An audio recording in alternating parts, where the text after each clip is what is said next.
Wait. It's too fun to watch you. Get ready. Am I? Okay, we were talking about narcissism. We were talking about narcissism and sociopathy. Like, can't call it sociopathy because of the people who tend to call it ASPD these days, which is psychopathy and sociopathy mixed together and called antisocial personality disorder these days. And as somebody who has it, I always wanted to crack down to say something that can be real, that people don't know about these disorders.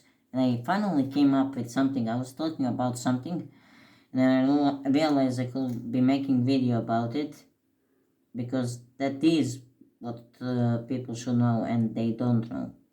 So I forgot what I said first. We were talking about how people not giving you your needs during the curfew time. Yeah, this is the when this you is the should second be time. should be getting Yeah, I remembered. Second thing that I remembered. For example, when a narcissist, for example, or I've seen a lot of narcissists saying like being negative, they say. Being negative, making a trauma, they say. By saying it's never me, it never happens to me, it is never, it always has to be like this way, it is all black, it is, I can't get to get this fixed, and getting set off easily and irritated and tantrums or angry.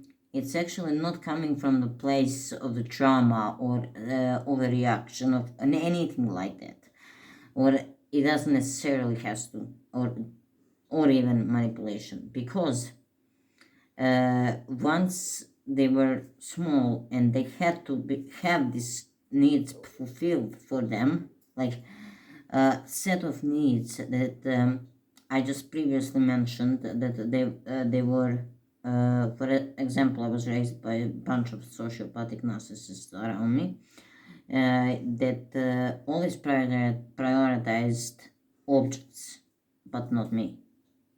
So imagine this: it is always more important this than me.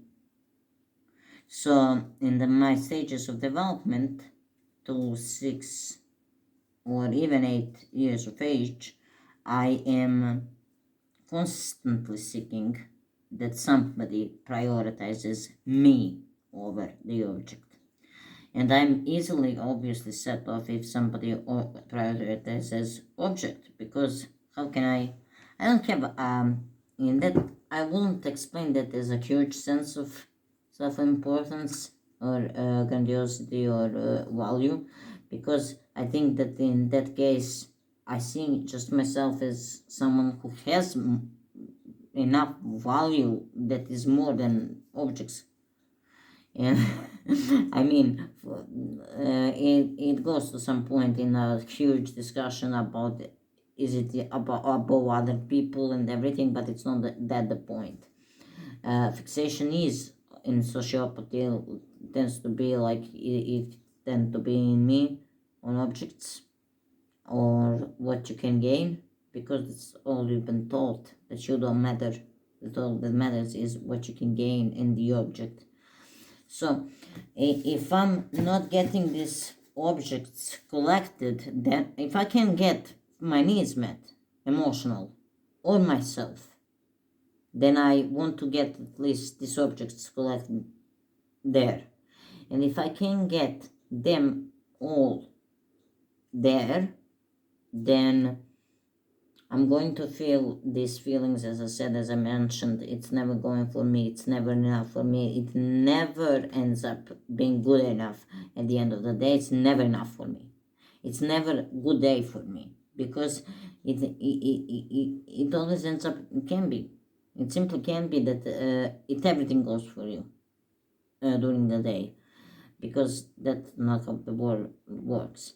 And you need that to experience, because that's what you needed from your mother to experience, in order to feel like you mattered. And this in this, you just want these objects to work, because you compromise that for your own self. I think, because this is a false, in a way, it's a false sense of self-value. It's through the objects, through the stuff, I try to shorten it as much as I can, through everything else, to artificially. yeah. So basically, you can never fulfill it, and obviously gonna be set off and pissed off and Well, go depressed. you can never fulfill it that way. No. But if you have someone in your life who can fill that hole with genuine concern, Okay. and here we are with that. showing value. Upper me this that upper me that for a second. You see that what you just said. Actually, you can. If I managed, which is impossible, to make my whole day when I was in the disorder full blown and I was pointing at this, I could never make this day full blown as I wanted. Like I always had a dream that my day was fulfilled as just said exactly as I wanted it. But I couldn't do it. Do you have cigarettes on it? I'm afraid we are out. No, I just had it here somewhere. I swear I had it. I just smoked it. Oh, fuck off. Anyways. Where was I? We were talking about having someone in your life that could fulfill that hole in you with genuine I tell you now. Value. I tell you now. Well, you can. This is called supply, regardless if it's a narcissistic or sociopathic supply. It's supply, and you can for a while that day, but it won't work the other day. Get it?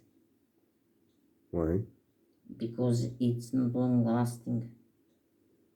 It's a drug. It's like a drug. Yeah, it's like a drug. It's like being addicted to drug. That's like addicted to adrenaline. Second thing. But repetitively. That's what they do. Subconsciously, you begin to realize your own self-worth. No, this is not. Through this, you cannot, because you already have a big sense of self-worth here. I already have a big sense of self-importance. I told you. Yeah, but is it genuine? I never felt it different. I always felt it the same. It doesn't move. Whatever it happens. So I do not know that.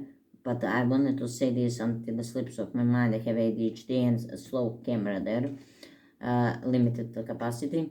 So I wanted to say that that's why you have to, if you are with NPD or somebody with ASPD, you have to be in therapy. That one who is SPD or NPD.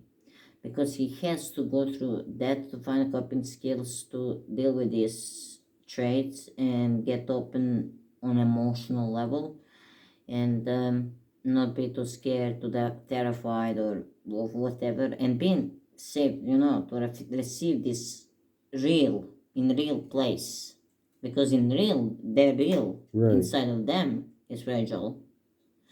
This is inflected, how it's called.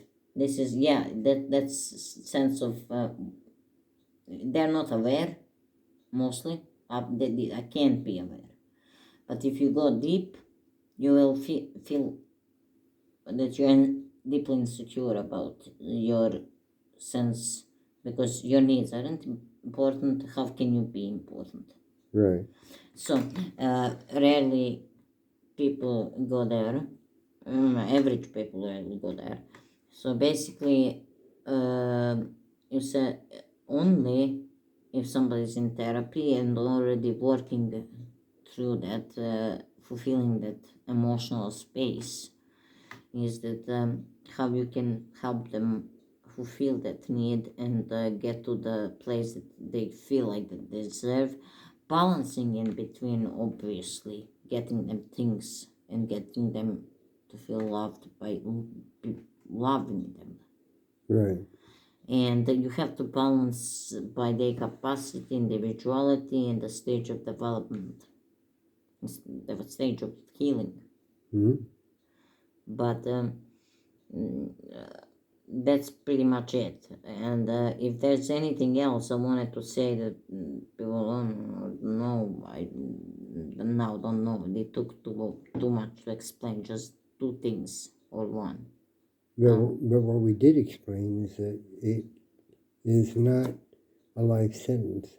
It can be repaired. No, it's not a life sentence. I never thought it was life sentence, neither an NPD or an ASPD. I never thought. But that's what people in line would have you They believe. said that most of people think, even SPD and NPD people think, they don't think anything else, but is condition permanent. That they think it is. I don't think that it is, but it's rather, everything is spectrum, complicated and open subject to discussion. So I think that it's definitely would be easier to answer with absolutely treatable. Absolutely treatable. Even curable. Curable. This has been a discussion on narcissism by Doug Donis. Or ASPD, or antisocial personality disorder, because it can. This is a lot of sociopathic need as well. This has been a discussion. It's a little bit of a mix. Can be both included, I think. This has been a discussion between Doug Donis and Dr. Smilanich. I hope you've enjoyed it. Dr. here, Aki. I hope you've enjoyed it, and I hope you get something from it. Please like, subscribe, share, and if there's any subject you'd like for us to discuss with you, especially in psychology, please say something.